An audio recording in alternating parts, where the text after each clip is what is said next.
Everybody, welcome back. I'm the Strategy Professor, and today we're going to be doing another coaching session for League of Legends. Special thanks to Talith for the very generous donation. I really appreciate it. And we're going to be looking at a Janna game. So I believe this will be a silver Janna game. This is 8.5, actually, not 8.4. And I am looking after my daughter. Hopefully she'll be kind of quiet and chill in the background, but if she starts freaking out, we might have to put her to bed here in just a little bit. But just, if you hear weird noise in the background, it's her. She's hanging out playing with some toys right now. But anyways, so you want to aim for at least one control ward per 5 minutes on average, one normal ward per minute, and two normal wards per minute on average if you go for zombie wards. So, you know, I didn't look up to see how many wards you did this game, but I think that that's just a good thing to shoot for, just a good personal goal. As far as recommended runes, there are a lot of different Janna options out there. I still am partial to the Guardian Font Second Wind Revitalize. I think this offers you some great survivability early. I think it has pretty good scaling with Font of Life. It's easy to trigger with your W. It's easy to give Ardent Sensor to a bunch of people on your team. Second Wind, really good. That's pretty much the only thing I would take from this. I mean, if you're worried about late game assassins, you could go Conditioning if you really want to, if you think your early game is going to be a pushover. And then finally, Revitalize. Sorry, why don't you go over here? Revitalize, of course, increases your shield, increases if you get Redemption, if you get Lock, it increases all of those shields and healing. So, it's really good. There we go. Give her some toys here. Other options, and then Zombie Ward and Genius Hunter. Genius Hunter is so important, I find, more and more, especially on Janna, because a lot of times with Janna, you want to, in a lot of builds, you'll want to go Redemption Mikhail's. Mikhail's is one of the main draws to play Janna, actually, because she's one of the best scaling champions with it right now that are really strong. So if they have a lot of crowd control, Mikhail's is great, and the plus 20% healing and shielding is awesome scaling with Redemption, which is an item that you'll typically want to get first, almost always on Janna anyways. So I think that being able to lower the cooldown on both of those by 40% is really massive, and that also improves your sweeper and improves your vision. So every time I don't get Zombie and Ingenious, almost always regret it on Janna. It's so important. Now another build you could go would be something like Airy Mana Flow Band, like Gathering Storm, and Celerity. But as I've said before in past videos, Celerity, you're already really fast, so the extra, move speed is not going to be as big of a deal on her as it is on someone like Lulu. You don't have mana problems early typically, so Mana Flow Band's not that important. You're not going to be using your ult a ton. Like, you will use it, but because it's reactive, you're not going to use it on cooldown. So something like Ulti Hat's not going to be as useful on Janna as it is on other people. Airy is very good. Airy is nice. But I just don't think typically you'll be able to lay down enough harass for Airy and Scorch to matter early game, even if you go Frostfang. It depends on the matchup, but especially, with a lot of other supports now going Second Wind plus Bone Shielding or Bone Plating or whatever, then it makes it a lot harder to harass people out early on. And so you can actually go Bone Plating yourself with this build instead of Font of Life if you think you're going to be facing a pretty dangerous all-in lane early. Like a Leona, Zyra, something like that. That might actually be pretty useful.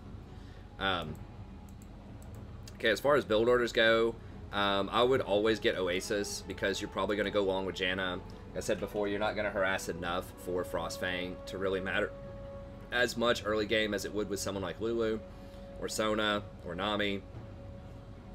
And you have no way to really proc this later in the game because your spells are so close range, your offensive spells. So your W... I think is 550 range now, so it's really, really short. And so that means that you're just going to be sitting there basically getting 2 gold per 10 for the rest of the game, pretty much. So, with like Lulu and people like that, like you can still like maybe Q and tag some people while you're harassing at tower or something like that. But you're giving up a lot of gold, and you lose movement speed now if you don't go Oasis. So I think Oasis is almost always what you want to get on Janna. Then Redemption, almost always a good first buy. It gives you excellent sort of semi-global pressure, excellent scaling with pretty much any other item that you're going to get. So it's just a perfect starting item. Gives you really good regeneration stats for lane, extra mana, extra health. So that's great. Also gives you 200 health, flat health, which is not irrelevant. You know, if you rush something like Ardent Sensor, you're going to be really squishy because you're going to be missing that 200 health early. So I still think Redemption is the place to be. After that, you have some options. Ardent Sensor is really good if your AD carry is pretty far ahead, or you have someone else who's far ahead, like who auto attacks a lot, like Master Yi or Yasuo or something like that.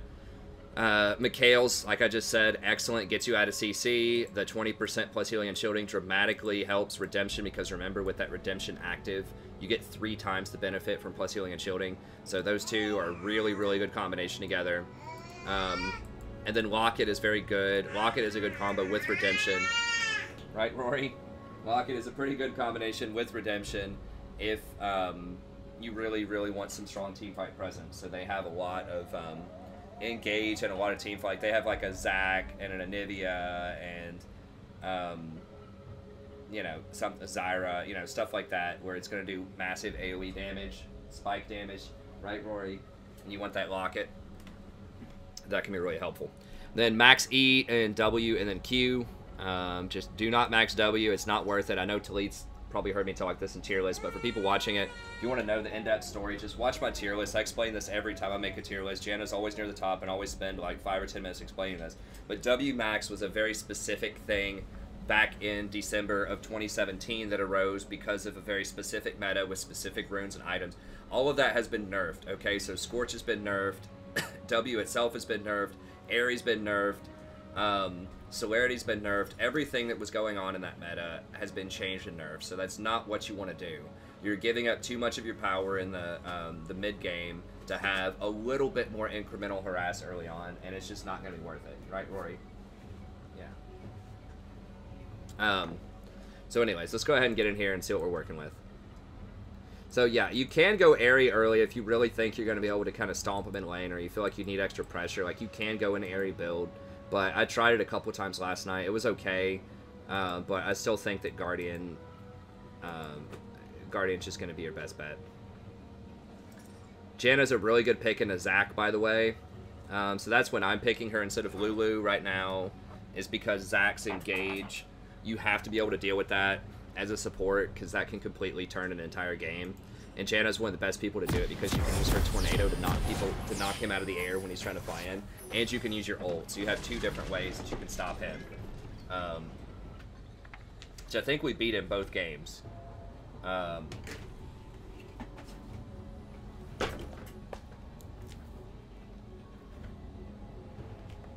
job, Rory. Just looking for my pin. Okay, we have a couple of pins here. Oh, these are little markers my wife got. Let's see. Where did I put my... 30 seconds until minions spawn. Alright. Figure out where I put my notebook here. Oh, here it is, here it is. We got it, we got it. Okay. I'm going to write down, take some physical notes as we watch, and at the very end, we'll bring it all together. And if you're new to watching this as well, if you want a coaching session, I'll talk about it after this. You can set it up. I'm trying to get much faster turnarounds on these, so I'm trying to do them within a couple of days. Usually I had done them in about like a week or less. Sometimes I do them in a couple of days, but I'm really trying to make a concerted effort to do it faster, because I know people want to see the results quickly. And sort of working on my scheduling every day and just trying to get some routines and stuff down so that I can be more efficient with my time. So I think if I do that, then I should have time to do these a bit faster. Depending on how many are in queue, of course, but typically I'm going to try to have them done within a couple of days instead of, 4 or 5 days. Okay. So yeah, obviously, you want to try to be, alert. Like, you're kind of AFK in Fountain a little bit, and here you're, you missed your first wave, so that's going to put you pretty far behind in lane. Now, I don't think that Kai'Sa Veigar is going to punish you that hard for that, but no, it's just something to be aware of. And you want to be up here, like, showing some presence. Even though Janna, like I said, she's not the most brutal early game champion, you still want to throw an auto attack or throw a W or something, whenever you can. I would recommend most of the time starting either W or E. If you want to help your jungler with a shield, E is okay, but I think the standard is W, just so you have some harass early on. So yeah, I'd play up a little bit more here. That Veigar's really scared. I'll just run up, just start auto-attacking her. There you go.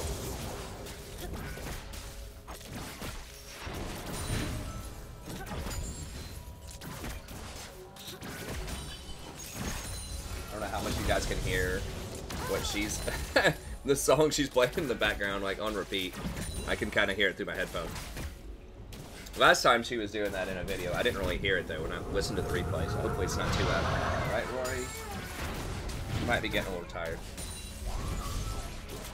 Alright, what did you start with? Coin. I would not do refillable. Just get 3 potions. It's really inefficient. I mean, it's efficient gold-wise, but in terms of, like, how much health you get on your first back, you know, under normal circumstances, you'd get 150 health.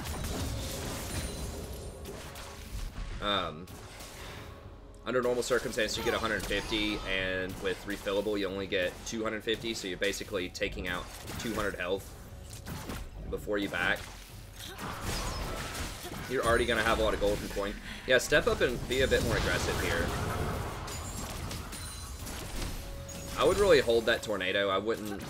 it's very expensive, and the damage on it is negligible. Unless it's fully charged and you're, like, building a lot of AP. So, yeah, I just really wouldn't use the the Q to harass here. Make sure I think I'm recording this. I just want to make sure 100% recording this. Yes, okay. Just double checking.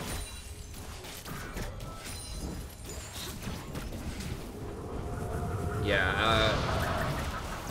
I mean, you can use the Q to push the lane if you want to charge that up. God,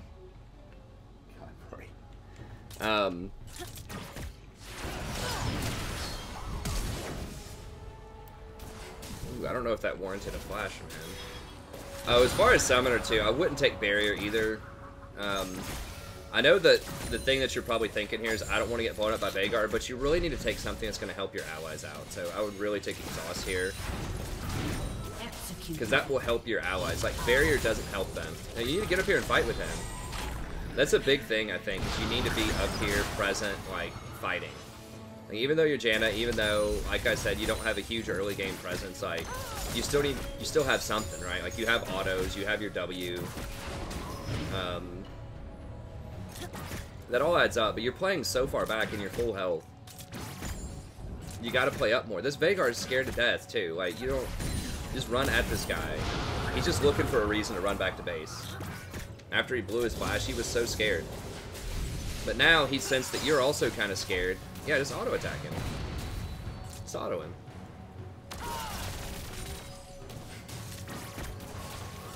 Like, you gotta be able to sense these kind of things. Like, that, you're full health and they're so scared. They were.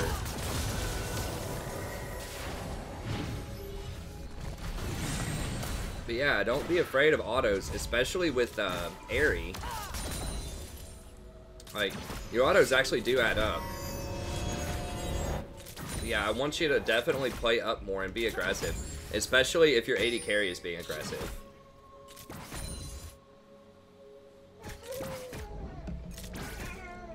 Just watch some of how I support with most of my supports. You know, on stream, watch how far forward I play a lot of the time. Now, if you're really scared that, like, Nidalee's gonna be there, you know, that's one thing, but it shouldn't be your default position. Especially on Janna, you can escape a lot of stuff, you know, like, you can get away. Because you have the extra move speed. Good job, Rory.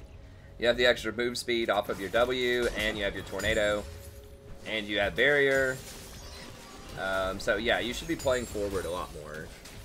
Just landing autos, just throw a W at him. You know, just auto W, walk away. Just every time Aerie's up, especially, go in for that trade.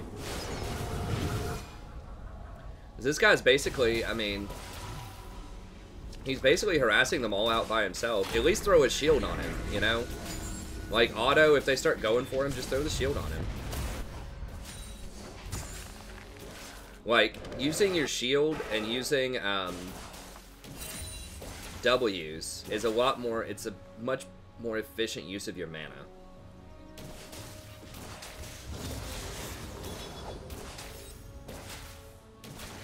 So yeah, I mean, y'all probably will outscale him late game, but you should still pressure early.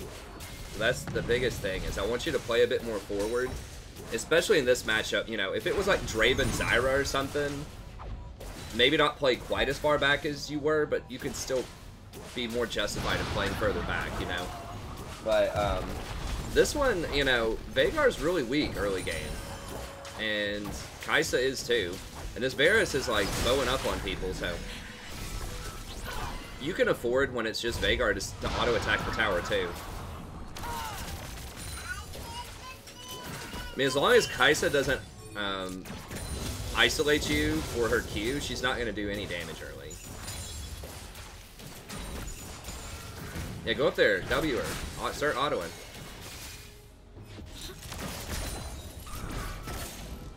I think that's the biggest thing that will gain you the most elo right now, is just be aggressive early on. Like, not to the point where, you know, you're like suiciding or anything, but you don't have to all in, you know, you just walk up, play about where he is. Like, your positioning here, you need to be like right here. He's alone, or she is. Veigar just backed, you know he did, because he was so low. To just, especially when it's a 1v2 situation, like, you gotta get up there and punish him.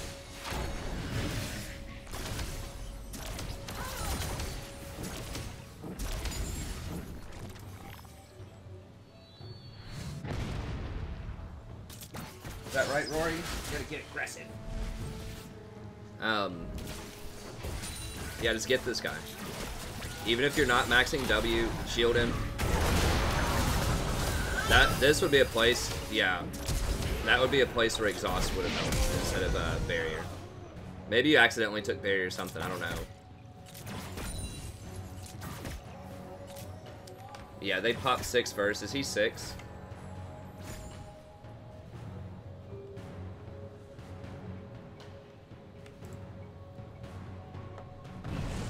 Can't tell because he's grayed out. He is 6. And he did ult. But you're not 6. Okay. How close are you? I think if you hadn't missed that first wave, you might have been 6 there. And that you definitely would have turned the fight around and won if you were 6.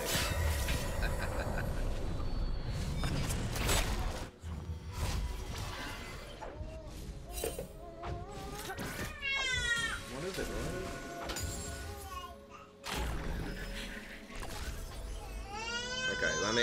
Okay, let me pause this real quick here. Sorry, I'm just gonna drop her off in the other room, just 1 minute here, and then we'll keep going. I thought she might last through this, but I have to look after her because my wife's busy, but I also need to get through like 3 coaching sessions today. Okay, come on. Come on. Alright, so just 1 second.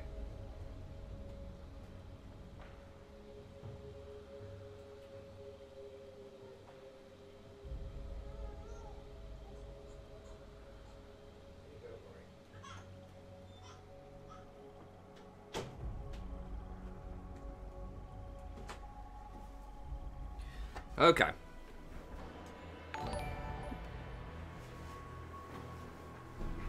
Alright, sorry about that. Okay, let's get back in here.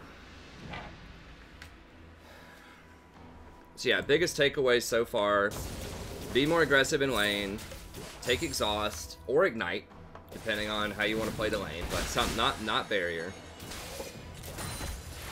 Try to make sure that, you know, you show up to lane whenever you can. I know sometimes, you know, you might have some family stuff going on, or some friends, or maybe you're lagging, or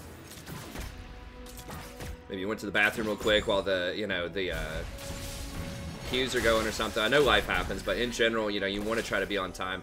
And that's one of the ways where you missing that first wave meant that they hit 6 first, so that was a big part of that. And so they were able to tag team Varus while you were still 5, and that was definitely an issue there. I assume working towards redemption. Well, with the fairy chart, you might be working towards Mikhail's. Mikhail's would be legit here to get Varus out of the stun. He has no mana. You don't have to be scared of him at all. He's going a really low damage build too. He's got this Sapphire Crystal, so he's probably going like tier or something. Yeah, just play up, up. And try to ward deeper too. Okay, you had this activated. You need to ward right here. Take out that blast plant and then play forward more. No, get back over here. Like, yeah, roll up. Shield. Okay, W, auto W.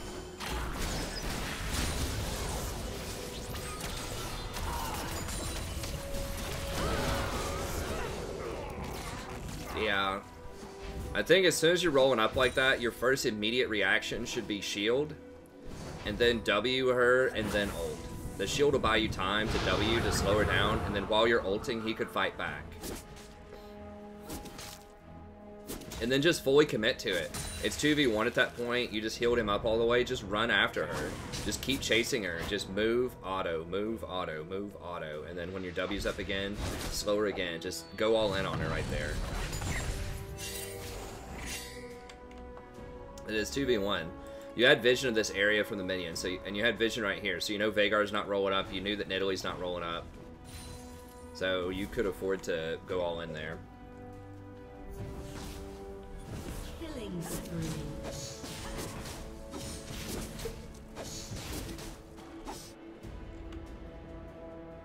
Alright, item check.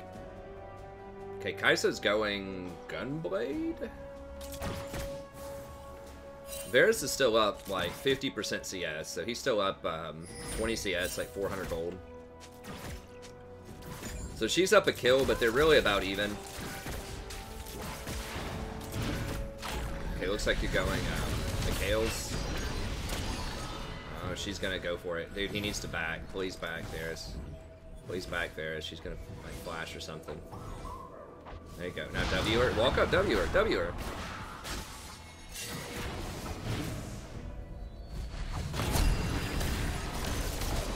W, Nidalee. You got it. You gotta use that W more. Get up here. Get up here. You're full health. They're under your tower. Like, they can't fight you there. Yeah, just W. She's gonna try to chase Varus. Guys, keep autoing. Auto. Like, your autos hurt. They add up. W the Veigar so that Kayn can chase him down. Get up here. Get up here. Yeah, I want you to actually err on the side of being too aggressive. Next time you play Janna, I want you to just go too hard. So then you can kind of find the medium. Because right now it's way too on the passive side. So I want you to just like be more aggressive than you think you should be. And just try it out, see how it works. Just try your best not to die, but I want you to make it your mission to think, okay, I'm gonna get in as many autos and like W's as I can on these people as possible when we're in these fights, or even just when we're lightly trading.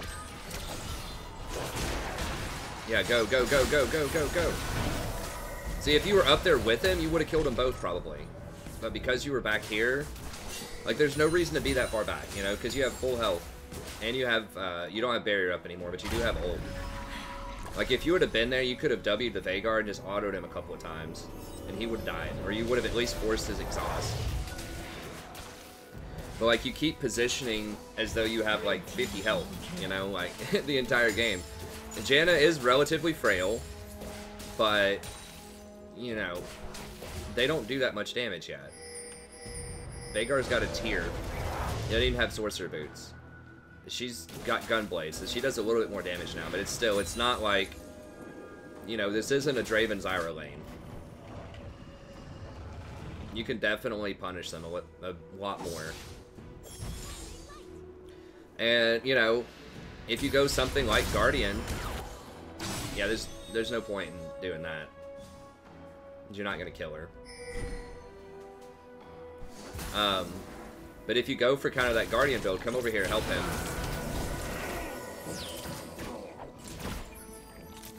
I would have probably stuck with him to push up. Just because there's nothing for you to do mid lane because Karma wasn't there. So, like, try to get some vision down. Oh, I need to take off vision. I forgot about that. Yeah, you need to get some better ward. You need to, like, ward this and ward this. What do you have, Mikhail's?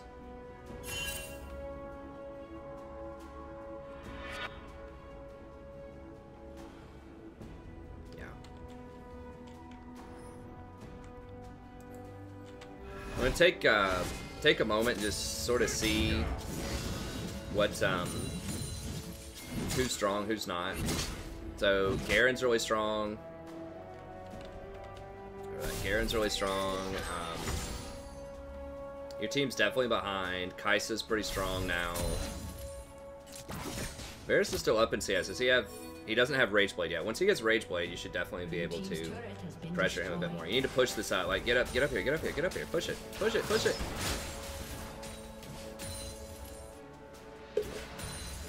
Or rotate middle. You know, something. Something like auto attack this wave.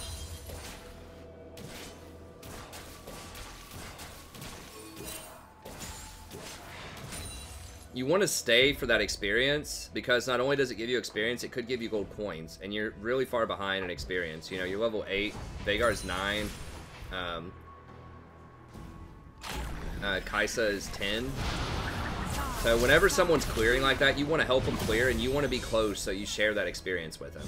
I know there's always people that'll be raging like, oh, don't take my experience, get away, and stuff like that, but you actually want to take experience if you're the support, because you need it. You need skills too, and also it's more efficient for your team to do that. It's better for 2 people to share the experience than it is for 1 person, because it gives you a higher percentage of it. I'm not sure exactly what it is. I'd have to look it up, but it's not 50-50 when you split it. It's something like 60-60. Like, you end up getting more you end up netting more experience for your team if you're close to a wave. I could look that up after this, but despite how much people cry about that, about how much they want solo experience, it is better for your team if you share experience with them. As long as there's not experience going to waste elsewhere on the map. If there's somewhere else you could be doing something more efficient,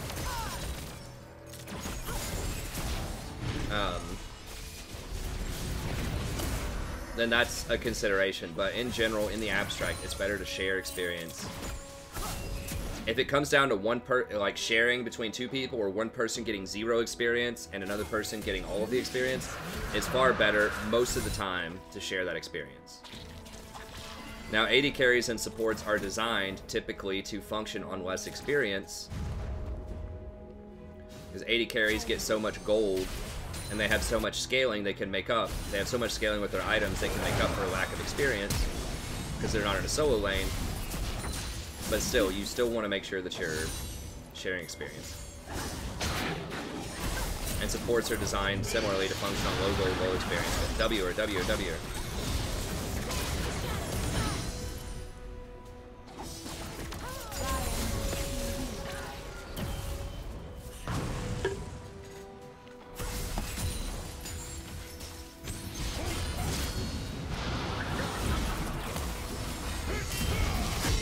Go ahead, ult here or something. Like, just heal people up. Executed.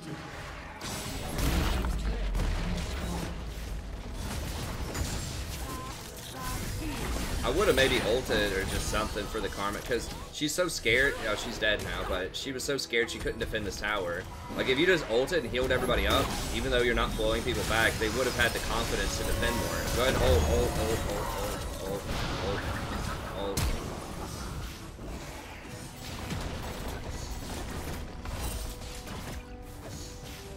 Sometimes you just have to ult just to give people health back, you know, just to give them the confidence to defend some of this stuff. Because if you had ulted and Karma was full health and Varus was full health, they could have defended the tier 2 here.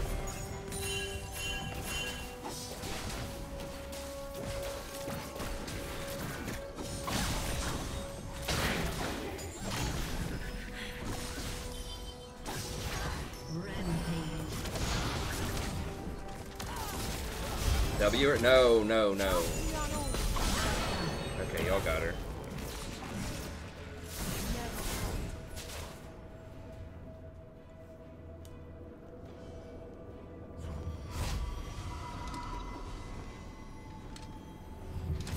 Yeah, don't forget that ult. I mean, I know the knockback is the most conspicuous part of it, right? Like, that's the thing everybody notices is the knockback, but Like, the healing is pretty extreme on that item, especially if you have a Mikhail's, you're getting plus 20%.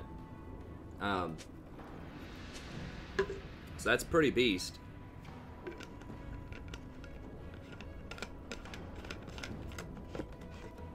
What are you getting now?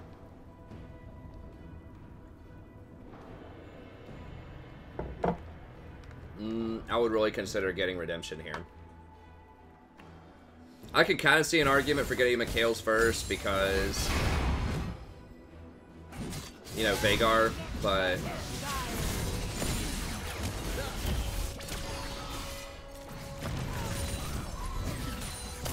you definitely want a Redemption though. Redemption especially combos so nicely with Mikhail's for the reason I've talked about before. So if you have a Mikhail's, I mean, there's virtually no scenario where you don't get Redemption next.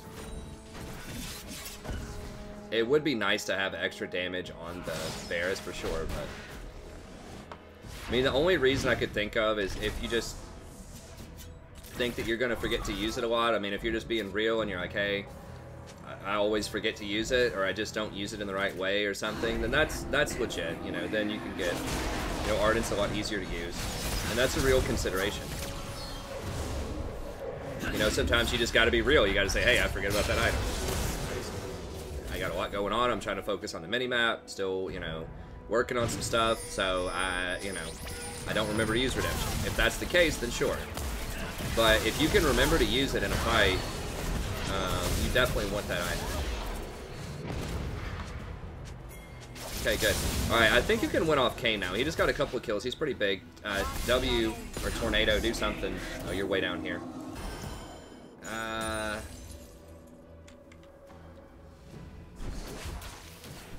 Oh, yeah, I wouldn't... You probably don't need to be down here with him. I would probably just stay closer to the middle of the map. Just kind of play safety, you know? Usually, in general, as a support, you want to try to favor the middle of the map. It depends on the support, but the reason for that is then you're able to rotate to wherever you need to be. But you don't have any CS obligations, right? So you don't have to try to farm a lot. Mikhail's. Okay, she used her cleanse. That's a place where you need to Mikhail's. And get out of that. But yeah, because you don't have CS obligations, you know, you can be anywhere and still be effective. Also, that's going to allow you to, like, ward different objectives as they come up. So just in general, I think you want to default to being in the middle lane. Unless there's a specific reason for you not to be in the middle lane after all the lanes break. Unless you're, like, going on a mission to, you know, hunt somebody down who's out of position or something like that. But you don't just want to, like, stand next to your AD carry and just, like, farm a side lane, you know? It's just not productive.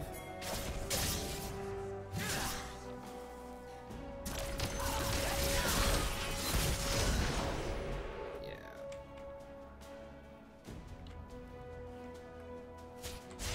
Alright, Dragon's gonna be up. 15 seconds. Y'all are gonna have to let that go. Yeah, see, you're like over here just farming with Karma. You should be like middle helping. Because if they pick him off, they might be able to do Baron. And if you were there, you could help save him. He's dead. They see two of you bot lane now. Now, fortunately, they are playing Nidalee, so she can't tank Baron. Garen can. But, okay, they're not going to do it. But they could have at least, like, gone in here and cleared all this out and taken the scuttle and, like, warded all this up. Which is really bad. So that would force your team to face check and you don't have any tanks.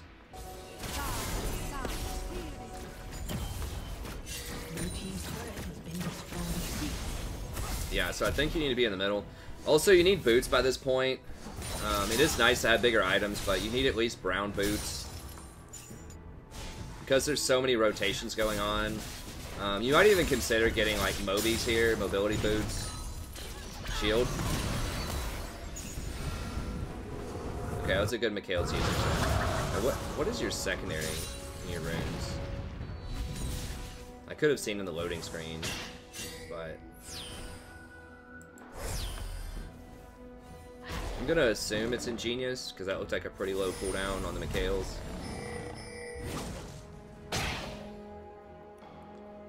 Now they've let this sit here the whole time. Oh yeah, is that your zombie ward or is that? That might be his zombie ward. Red team has slain.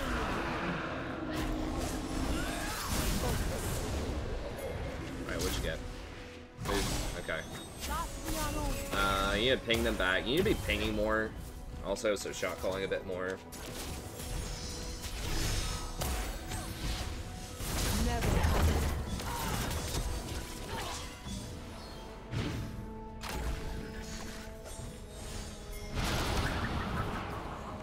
Alright, keep running. Keep running. Y'all don't want to fight this. Varus spot him.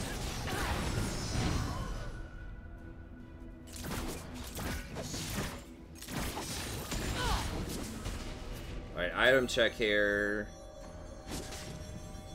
What is she? She's building Gensu's next. Okay, so she has a lot of kills, but she does not have a lot of farm, and her items are really bad. W or W or W or W or W or... You got W faster. Okay, it ended up being okay that time, but... Well, not really. No. If you would have W'd her, then a little bit faster. Did you have Mikhail's up for that?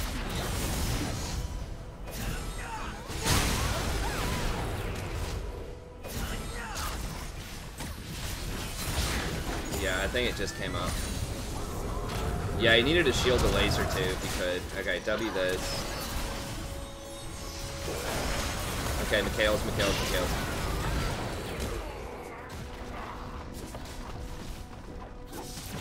Yeah, I think you could have redemption there.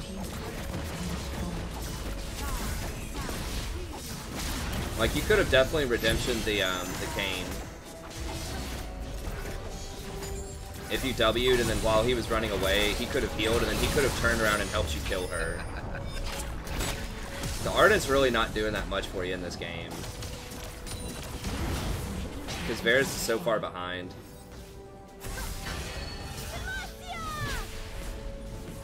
Ardent, in theory, could help Kale, but Kale's just never at fight. She's always trying to split.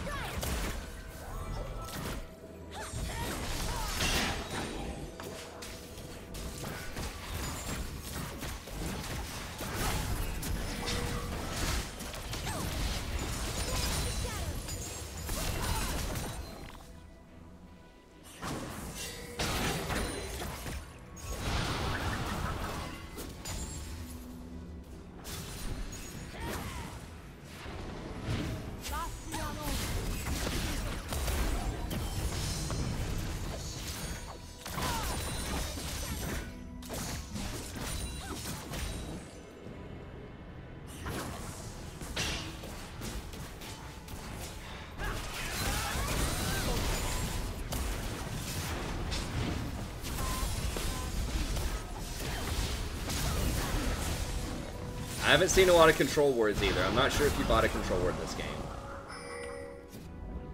Now that I'm thinking about it, I don't think you bought a control ward, so you need to try to control ward, like, you know, throughout the game. Obviously right now it doesn't matter that much, but yeah, having more vision would certainly help. It helps you figure out where you need to rotate to. Helps you see where the ganks are.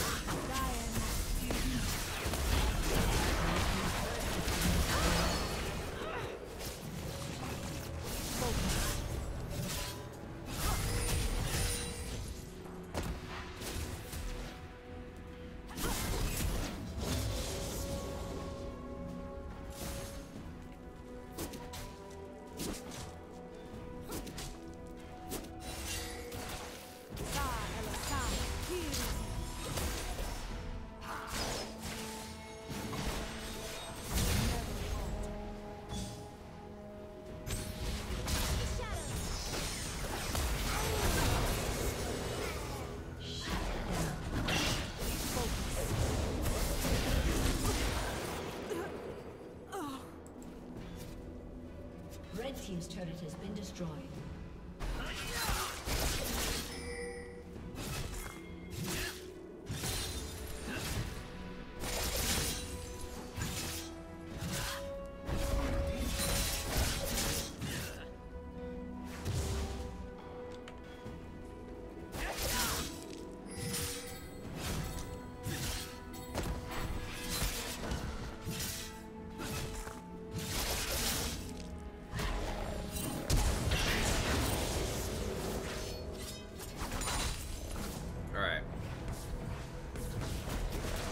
now it looks like you're getting redemption.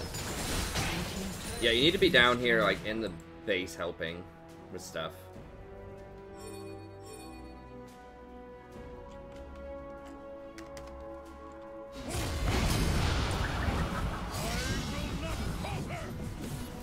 I don't think he was that much of a threat to kill you to warrant the ult there. He's mostly tank. He's not like Infinity Edge, Garen, or anything.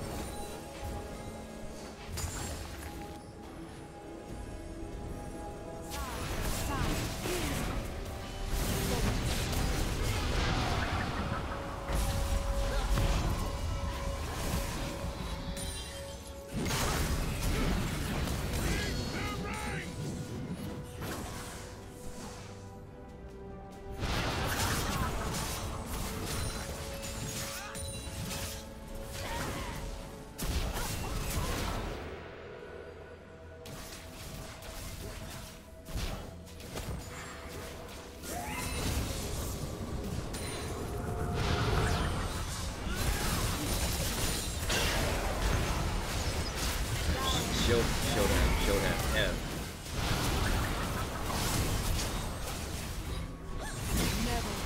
W him. There you go. Keep running.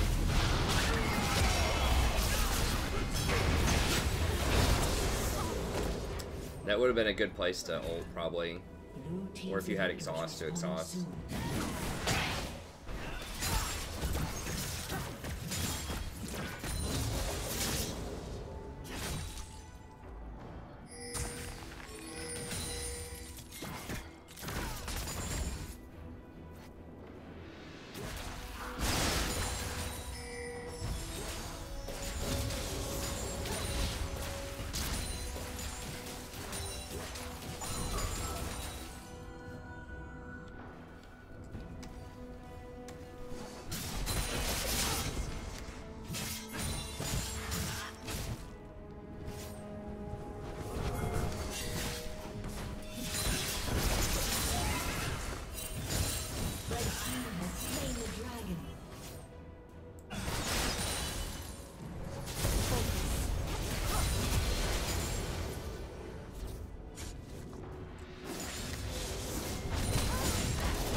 They're probably going to go for Baron. I don't know if there's a lot you guys can do about that.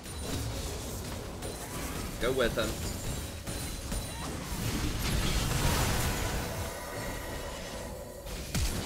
Nah, Kale's lost her mind. Maybe. No, she got him. The other person, whoever that third person was, ran away.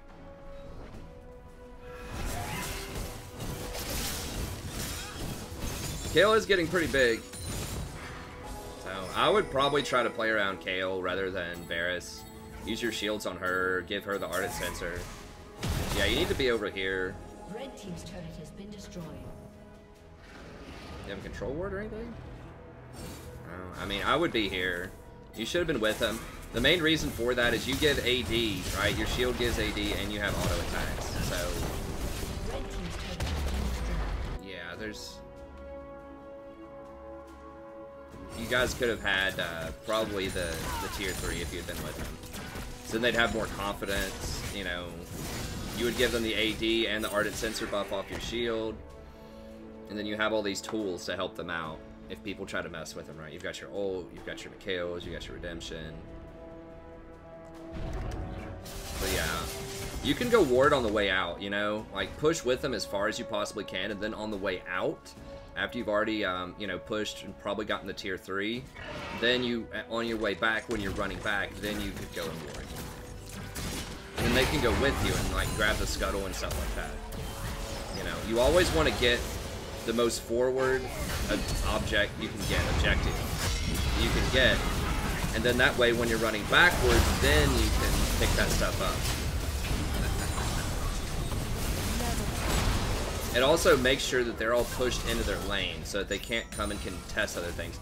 So for example, you know, if you were to get a few kills and then go like push this tier 2 and there was a dragon up, that would be a better play than just getting the dragon, because you could get the tier 2, the wave would be pushed up, and then you could go get the dragon and they couldn't contest you because the wave's pushed up. Or it would be a bad idea for them to contest you because the wave's pushed up. Similarly, you know, if you could push up and get this, then you can go get the vision and they can't fight you over the vision because the wave's already pushed up. And if you're gonna get vision, I would get it all over their jungle too. So like instead of like 2 here, you know, like drop a control ward here, 1 ward here, and then put a ward like here and here or something. Is you need better side lane vision to help Kale split so they don't collapse on her. I'm pretty sure she can 1v1 Garen at this point.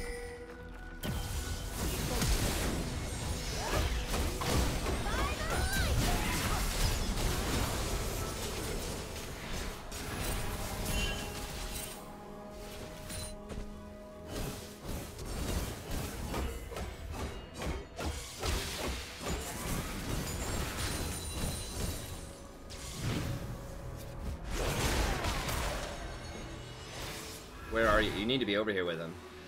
Yeah, you need to really be with the group when y'all are pushing. You have an advantage.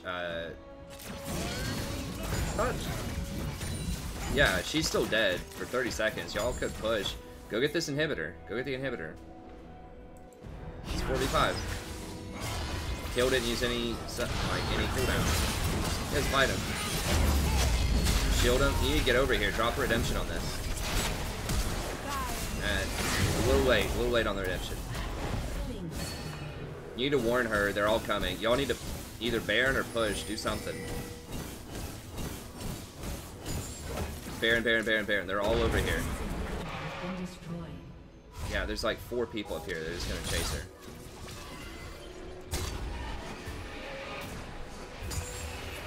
I mean, you don't really have any tanks. I guess you need Kale to shred it. No, like, do something, like, push this wave up.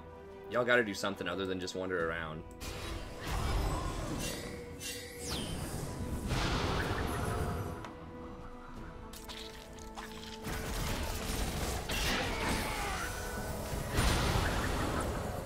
W the Garen. Okay. Keep running. Alright, rotate back. Well.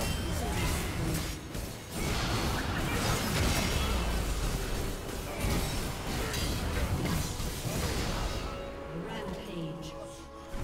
Who's dead? Okay, 3 are dead. Yep. Kill this, and then go get dragon. It's an elder. Push this up. Go get dragon. Push this up and get dragon. Shield him so that he has more AD so he wave clears faster. Oh, that's something. Yeah, there you go. Push this up, up. You got 20 seconds. Do it. Veigar's right there, he's pushed in. No, this is not the time for everyone to go back and buy. Y'all could force a 3v2 at Elder, or at least get vision around it. No, not just for like an Aegis. That's not enough. Like, basically what you're trading is you're trading your ability to buy an Aegis for an Elder Dragon right now, and that's not a good trade. Because y'all could have had this. That's not even on their radar like right now. They're not even over there warding it. I mean, y'all are gonna go take a look at it, but this is like a minute late, and they're all spawned now. So the time to get this was, you know, 45 seconds ago. Okay, she's just inting, I guess, or lagging or something.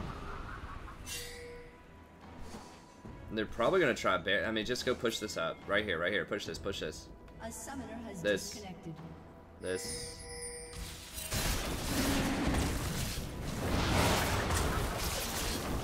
Garen is top. He does have TP though. I would have just gone with Kale and just gone for an inhibitor. For the same reasons I've described before, is you push them in and then you go get the backwards objective. So you could have pushed them all the way up into their base, and then you go back and get the Elder.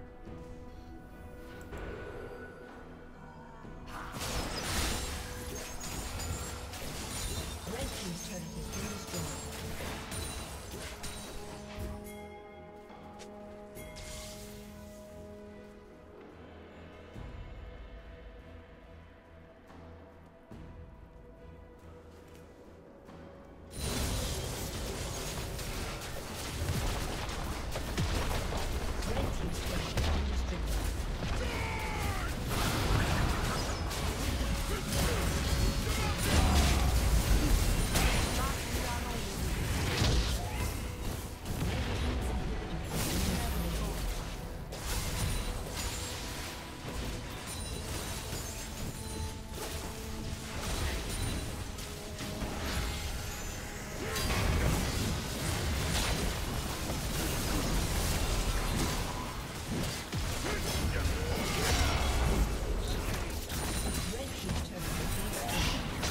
just run. Just run. Rotate over here. Rotate over here. Help this Kale. Help Kale. Help Kale. Get over here with Kale. Man, she's got to go.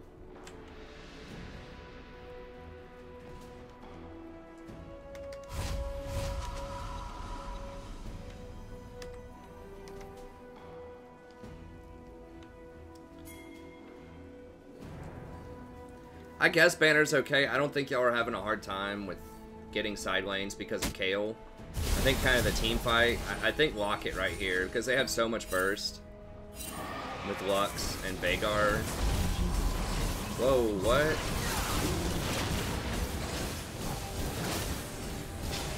Theirs is not here. Y'all don't want to fight this.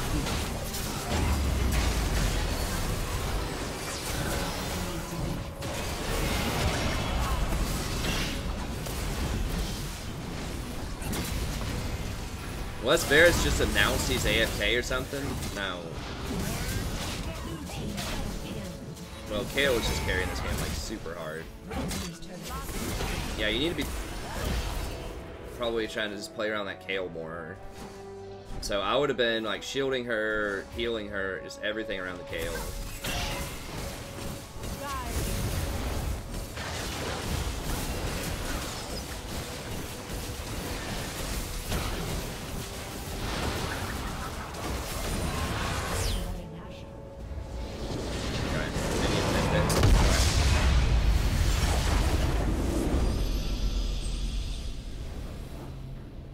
Okay. Overall, pretty good, pretty good.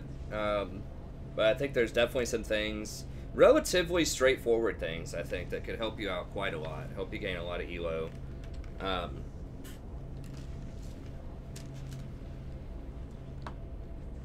go ahead and exit out of that so it stops making that sound. How are you on time? Yeah, pretty good. Oh, I saw a black screen. I was like, are you kidding me? Has it been black screen the whole time? No. Okay. Alright, so number one is I want you to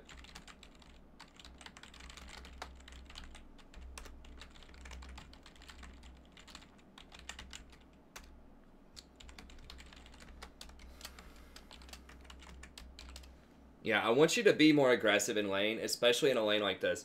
You know, like I said, I mean, the best way I could think of it is a lot of times you're playing like they have Draven Zyra on their team and you're at 100 health or something. Like that's how it feels like you're positioning in lane.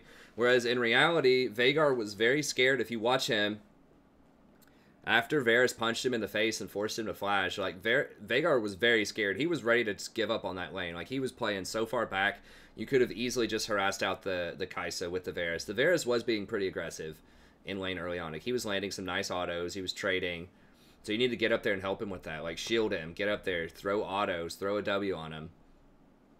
You know, I said at the beginning that Janna doesn't have the most, like, blistering threat, you know, early on in the game. But she can still auto, you know. She can still W. She can still make some contributions. So you just always want to make sure whenever you can just to land those autos, land that W, just do what you can, especially if you're at full health and they're all really low, which happened a lot. They would be sub 50%, Varus would be sub 50%, you'd be at 100%. You could easily get up and bully them, so just try to do that a little bit more.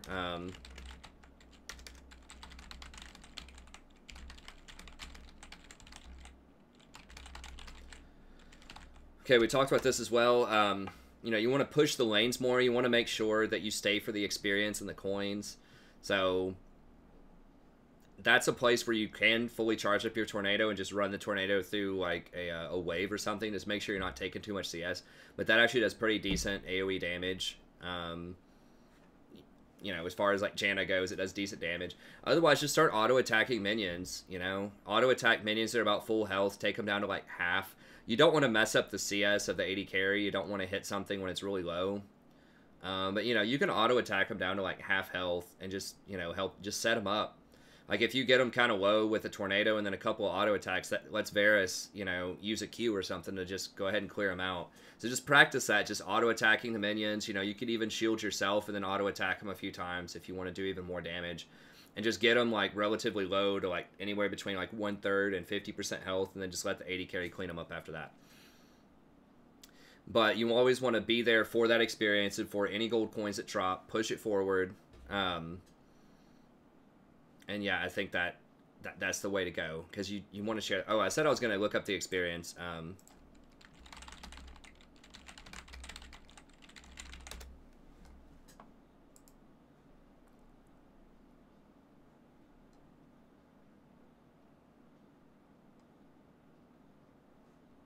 Okay, that's the wrong thing. Here we go. Okay, champion.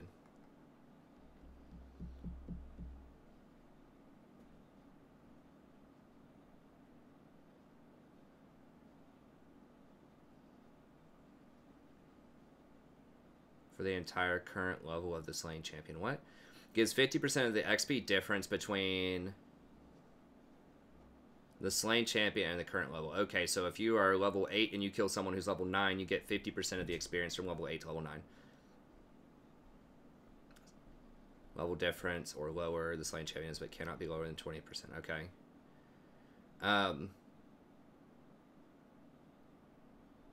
Divided equally if there were assistants. Okay, so if someone assists, they get similar experience.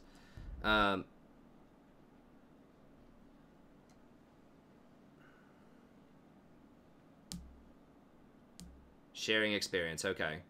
Yeah, here it is. Here's what we're looking at. Okay, so if 2 champions share it, you get 130% of the experience. Okay, so... Okay, so it's 30% extra experience, and then it's divided among how many people are sitting there. So it is actually more beneficial for your team for multiple people to gain experience on the same wave. Okay, it's just sometimes if like the situation where it's bad is if everybody's A-ramming middle and there are a lot of minions on the side that aren't getting farmed, or there's like a lot of jungle camps that aren't getting farmed. So someone could be farming that stuff, so you're losing an opportunity cost. But if it comes down to you, like, just running between lanes and getting no experience and staying and helping to wave clear and sharing that experience, the sharing the experience is actually better for your team because you're gaining an extra 30% experience in addition to gold coins if you take coins. So it is beneficial to share experience regardless of how much that mid laner is going to rage at you for doing that. It is beneficial to share the experience, okay? As long as you're not losing too much collateral, you know, opportunities around the map. Okay, what else we got here? Okay, so play forward.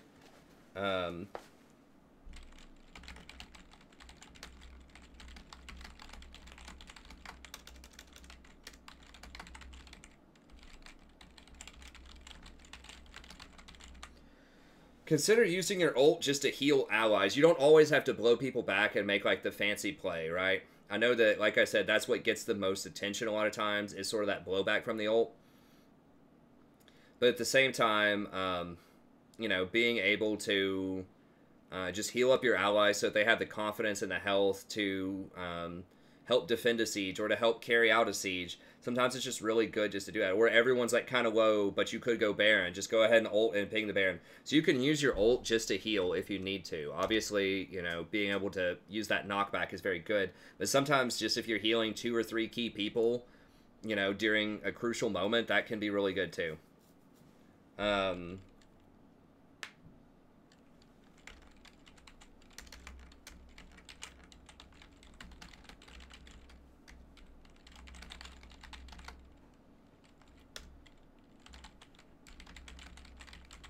Okay, so default to mid lane for your mid game position.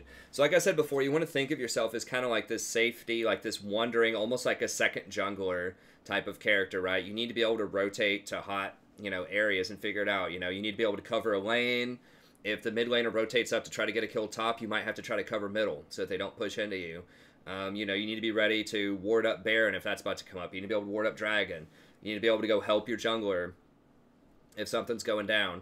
So, you know, you need to be in the mid lane most of the time. Like, you don't want to be in a side lane just sitting there watching your AD carry farm or watching the top laner farm.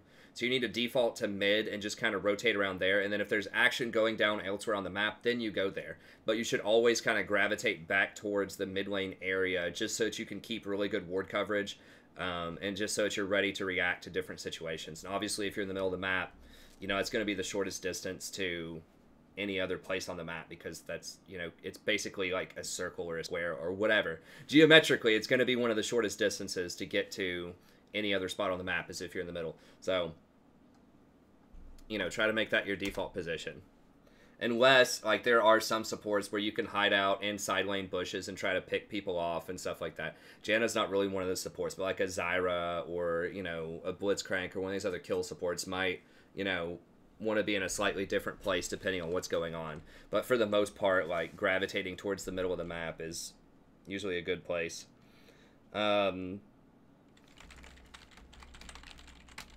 Yeah, I didn't see a lot of control wards in that game. Remember, you want to always have control wards and use them, not only to gain extra vision, but also to deny the enemy vision. It's really important. If you shut them out of vision, it makes it so much easier for Kayn, for example, to sneak down and gank those side lanes. And that's really the main draw, especially if you have a jungler. Like, vision is really important if you have an assassin, jungler, or just anyone who assassinates on your team, because they don't want to team fight most of the time. They want to be able to pick people off. And if you have a really strong split pusher like Kayle, if you give her that side vision, she's going to be able to play more aggressively with confidence, because she's going to know if the enemy's coming or not, so she can back up. Whereas in theory, if you're split pushing correctly, you can't really go that far forward without vision of the other people on the map, because they could be collapsing to kill you. So, you know, vision's really important, and control ward is a big part of the vision package.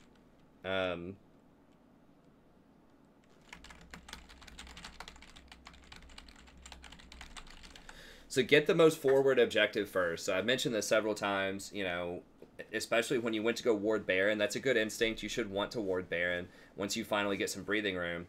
But you need to push with your team first. Help them push up middle as far as you can go. I think you could have gotten the tier 3 tower if you were there, giving them the Ardent Sensor buff, giving them the 80 off of your shield. You know, just giving them the extra presence. You know, the enemy's going to know that you're there. They're going to know that you have your ult, redemption, all that stuff. So they're going to be a little bit more scared to hard engage, you know, if there's a third person there. And you can auto-attack yourself to do more damage. So I think pushing forward as far as you can, and then on the way out, get other stuff. You know, on the way out, after you push forward, then you can go get the red buff or the blue buff, or get vision, or, you know, potentially even snag a dragon, or maybe even snag Baron if you're pushed forward. But you always want to get the most forward objective first, because it pushes the wave into them and forces them to make a choice. So they want to clear up that wave you just pushed into them, or do they want to try to go contest the red buff or blue buff, or the vision that you're putting up? The answer is usually they're going to clear the wave first. So that's going to buy you time to go get those more backward objectives. Okay.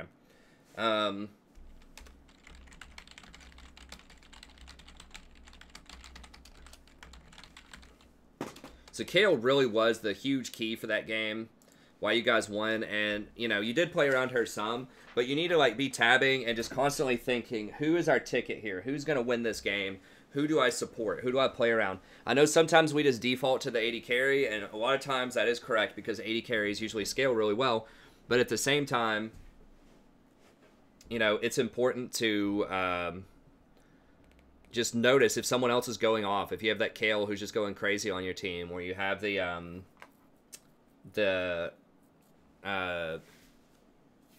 whoever that's going off on your team. That time it was Kayle. But you need to play around them. Give them the shields. Give them the redemption. Give them the Ardent Sensor buff. Anything that you can. You know, just hook them up with that, and make sure that you're playing off of them. So you did that some, but try to do that more explicitly. Give Kayle your vision while she's split pushing. Drop all your wards to help out. Help her see the lane that she's trying to split. Yeah, just use the redemption. Use the locket if you get a locket. Use your exhaust to help her out. Anything that you can. Try to help out your power player. Okay, and that's going to be it. Thank you very much, Talith. As always, really appreciate your support of the channel and everything that you do for us. If you're out there and you want to watch or you want me to create a coaching session for you as well, anyone watching, you can email me at thestrategyprofessor@gmail.com. I'm happy to set that up if you want to watch more coaching videos. I have some more lined up for you here. If you would like to watch some of the champion guides out there, I do have an in-depth Janna guide. I think I have a couple. I think I have a Season 8 and a Season 7 one. You can click on that, check that out. If you want to donate to the channel, there are other things that I offer as well. For $5, I'll give you an op.gg review during the stream. I'll play any champion that you want for $10 during a stream. If you want to see, you know, my commentary and, you know, what I think about certain champions, it's just $10. A couple weeks ago, people kind of went on this karaoke phase. They like to hear me sing really bad karaoke. I'm willing to do that for $10 on stream. If you want a live coaching session during a stream where I kind of interact and, you know, ask questions, and people also will talk to you about the replay, then that's just $25. And if you want an in-depth guide for a specific champion, that's just $25 as well. I will say I have a lot of those guides in queue right now that I need to catch up on, so that might be a little bit longer. That might be a couple of weeks, a week or two before I can get to those.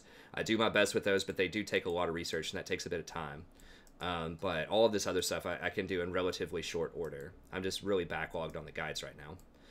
If you want to become a member of the channel, that's just $5 a month. You get to come out, play with us on Tuesdays. It's a lot of fun. You get a discount on some coaching sessions if you'd like. And then also we're starting to do some more contests. I know Mr. Magpie has some of that going in the Discord. You get access to the cool Discord that we have. But we're going to try to make that more lively, fun, interactive as much as we can. So just stay tuned for that. But just email me if you have any questions about that. If you'd like to sign up, I do have a Google Doc here.